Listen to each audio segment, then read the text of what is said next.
ಕೇತಗನಹಳ್ಳಿಯಲ್ಲಿ ಸರ್ಕಾರಿ ಭೂಮಿ ಒತ್ತುವರಿ ತೆರವು ಸಂಬಂಧವಾಗಿ ತಹಶೀಲ್ದಾರ್ ನೀಡಿದ ನೋಟಿಸ್ ವಿರುದ್ಧ ಕೇಂದ್ರ ಸಚಿವ ಎಚ್.ಡಿ. ಕುಮಾರಸ್ವಾಮಿ ಅವರು ಹೈಕೋರ್ಟ್ ಮೆಟ್ಟಿಲೇರಿದರು.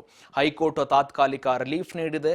ಈ ಬಗ್ಗೆ ದಾಖಲೆ ಸಲ್ಲಿಸಲು ಕಾಲಾವಕಾಶ ನೀಡುವಂತೆ ಜೊತೆಗೆ ಎಎಜಿ ಕಿರಣ್ ರೋಣ್ ಮನವಿ ಮಾಡಿಕೊಂಡಿದ್ರು. ಬಳಿಕ ಕೋರ್ಟ್ ಮಾರ್ಚ್ 27ರವರೆಗೂ ಕೂಡ ಬಲವಂತದ ಕ್ರಮ ತೆಗೆದುಕೊಳ್ಳುವುದಿಲ್ಲವೆಂದು ಕೂಡ ಹೇಳಿಕೆಯನ್ನ ದಾಖಲಿಸಿಕೊಂಡು ವಿಚಾರಣೆಯನ್ನ ಮಾರ್ಚ್ 27ಕ್ಕೆ ನಿಗದಿಪಡಿಸಲಾಗಿದೆ.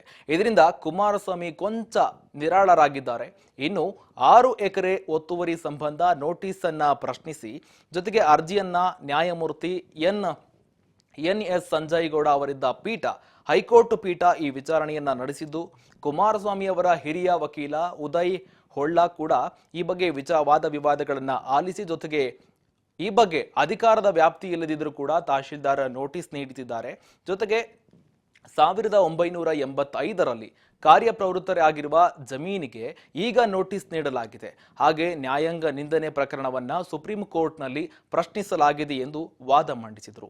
ಇದೇ ವೇಳೆ ಕುಮಾರಸ್ವಾಮಿ ಅವರ ಪರ ವಕೀಲ ವಾದಕ್ಕೆ ಎಎಜಿ ಕಿರಣ್ ರೋಣ್ ಆಕ್ಷೇಪ ವ್ಯಕ್ತಪಡಿಸಿದರು. ಜೊತೆಗೆ 2025ರ ತಿದ್ದುಪಡಿ ಅನ್ವಯ ತಹಶೀಲ್ದಾರ್ಗೆ ಅಧಿಕಾರವಿದೆ. ಈ ಬಗ್ಗೆ ಕಾಯ್ದೆಯನ್ನ ಸಲ್ಲಿಸಲು ಕೂಡ ಕಾಲಾವಕಾಶ ಕೂಡ ನೀಡುವಂತೆ ಮನವಿ ಕೂಡ ಕೋರ್ಟ್ಗೆ ಮಾಡಿಕೊಂಡ್ರು. ಇದಕ್ಕೆ ಸಮ್ಮತಿಸಿದ ಕೋರ್ಟ್ ಕೂಡ ಮಾರ್ಚ್ 27ರವರೆಗೂ ಕೂಡ ಬಲವಂತದ ಕ್ರಮವನ್ನ ತೆಗೆದು